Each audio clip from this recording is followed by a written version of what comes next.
இறை இயேசுவில் எனக் அன்பார்ந்தவர்களே, நம் ஜீவனுள்ள தேவனின் உயிருள்ள வார்த்தைகளை தினமும் கேட்பதன் மூலம் உங்களுக்கு நன்மையும் ஆசையும் உண்டாவதாக. இன்றைக்கு நம் உள்ளத்தில் ஆண்டவர் பேச விரும்புகிற திருவசனம் ரோமையர் 8ஆம் அதிகாரம் 15ஆம் திருவசனம். கடவுளின் பிள்ளைகளுக்கு உரிய மனப்பான்மையை பெற்றுக் கொண்டீர்கள், அதனால் நாம் அப்பா தந்தையே என அழைக்கிறோம். இறை இயேசுவில் எனதருமை நண்பர்களே, உங்கள் அனைவருக்கும் நம் இயேசுவின் அன்பை உரித்தாக்குகின்றேன். இன்றைய புனிதர்கள் செர்ஜியு மற்றும் பார்க்கஸிடம் நமக்காக இறை இயேசுவிடம் பரிந்து பேசி அவரின் மேலான இரக்கத்தை பெற்றுத் தரும்படி ஒரு நொடி ஜெபித்துக் கொள்வோம். இன்று அக்டோபர் மாதம் 8ஆம் தேதி புதன்கிழமை. இன்றைய நாளில் தங்கள் பிறந்த நாள் மற்றும் திருமண நாளை கொண்டாடும் அனைவரையும் இறை இயேசுவின் அன்பும் ஆசீர்வாதங்களும் சேரட்டும். மேலும் தங்களுக்கு நெருக்கமான உறவுகளை இழந்து தவிக்கும் நண்பர்களையும் இறை இயேசுவின் அன்னை மரியின் ஆறுதல் நிரப்ப வேண்டுமாய் ஜெபிக்கின்றேன். அனைவரும் மகிழ்ச்சியாக இருக்கிறீர்களா நண்பர்களே? உடல் சுகம் எப்படி இருக்கின்றது? உங்கள் ஆன்மா எந்நாளும் ஆண்டவரை ஏற்றி போற்றட்டும். நம் ரோசரி பிரேயர்ஸ் குடும்பத்தாருக்காக அனுதினமும் ஜெபிக்கின்றேன். உங்கள் நல்வாழ்விற்காக ஜெபிக்கின்றேன். உங்கள் உடல் சுகத்திற்காக ஜெபிக்கின்றேன். ஒரு விஷயம் நண்பர்களே, விசுவாசம் என்பது நீங்கள் விரும்பியதையெல்லாம் இயேசு செய்வார் என்ற நம்பிக்கை அல்ல.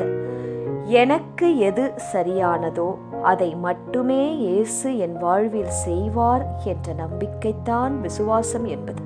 புரிந்ததா? கொஞ்சம் யோசித்து பாருங்கள், நன்றாக புரியும். சரி, இன்றைய முதல் வாசகத்தில் யோனாவிடம் ஆண்டவர் கூறுகிறார், ஆமணுக்கு செடிக்காக நீ வருந்துகிறாயே யோனா, நினிவே மாநகருக்கு நான் இரக்கம் காட்டாமல் இருப்பேனோ யோனா என்று கேட்கிறார். நினிவே நகரை அழிப்பேன் என்று சொன்னார் ஆண்டவர். யோனாவை அனுப்பினார். ஆனால் அந்த மக்கள் மனம் மாறியதால் அவர்களை மன்னித்து விட்டார், மனமிறங்கினார். அதற்குத்தான் யோனா தேவனிடம் வாக்குவாதம் செய்கிறார். நீர் அழிக்க மாட்டீர், இரக்கம் காட்டுவீர் என்று எனக்கு தெரியும் ஆண்டவரே, பிறகு ஏன் என்னை அனுப்பினீர் என்று கோபித்துக் கொண்டு நகருக்கு வெளியே சென்று அமர்கிறார் யோனா. அங்கே ஓர் ஆமணக்கு செடி அவருக்கு நிழல் தருகிறது. ஆனால் அதை பூச்சி அரித்ததால் உலர்ந்து போனது அந்த ஆமணக்கு செடி. இதை பார்த்து யோனா வருந்துகிறார். அப்போதுதான் ஆண்டவர், யோனா, ஆமணக்கு செடிக்கே நீ வருந்துகிறாயே, நினிவே மக்களுக்கு நான் எப்படி இரக்கம் காட்டாமல் இருப்பது என்று கேட்கிறார். ஆம் நண்பர்களே, நாம் கூட சில நேரத்தில் நமக்கு யாராவது தீங்கு செய்து விட்டார்கள், ஏமாற்றி விட்டார்கள், நம்மை பற்றி இல்லாதது பொல்லாதது எல்லாம் பேசிவிட்டார்கள் என்றால் ஆண்டவர் உடனே அவர்களை தண்டிக்க வேண்டும், நியாயம் விசாரிக்க வேண்டும் என்று நினைப்போம், வைராக்கியமாக ஜெபிப்போம். ஆனால் ஆண்டவர் அவர்களுக்கு இரக்கம் காட்டுவார். அதை நம்மால் ஏற்றுக்கொள்ள முடியாது, புரிந்து கொள்ளவே முடியாது. விட்டுவிடுங்கள். பழி வாங்குவதை பற்றி நாம் கவலைப்பட தேவையில்லை நண்பர்களே. அது நமக்கு அவசியமில்லை. பழி வாங்குதல் என்னுடையது என்று இயேசு கூறுகிறார். அது இயேசுவின் செயல்.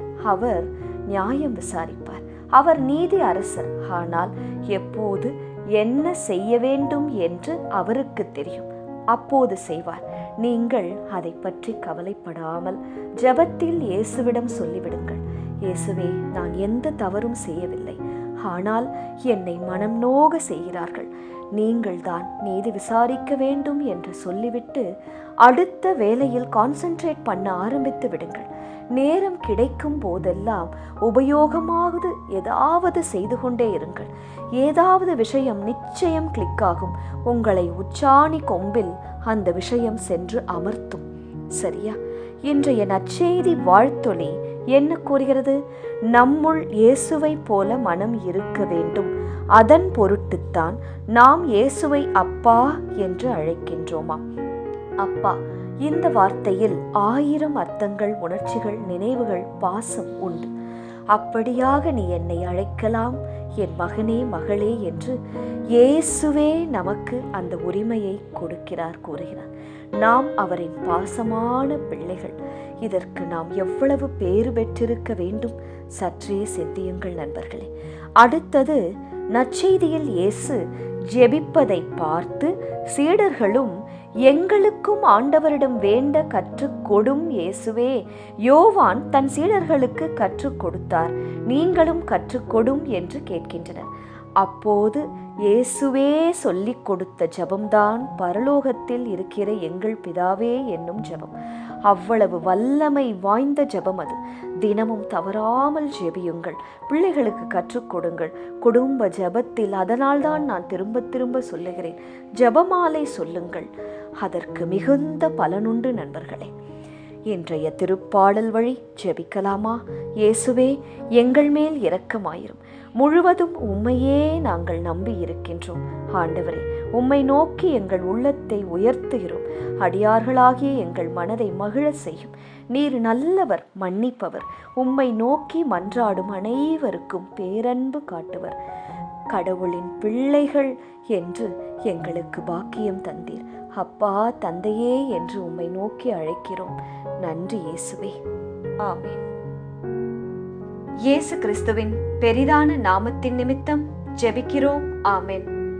ஒவ்வொரு நாளும் உங்கள் உள்ளத்தில் ஆண்டவர் பேச விரும்புகிற இறை வார்த்தையை தெரிந்து கொள்ள ரோசரி பிரேயர்ஸ் சேனலை சப்ஸ்கிரைப் செய்யுங்கள். மேலும் உங்கள் நண்பர்கள் மற்றும் உறவினர்களுடன் ஷேர் செய்யுங்கள். நன்றி.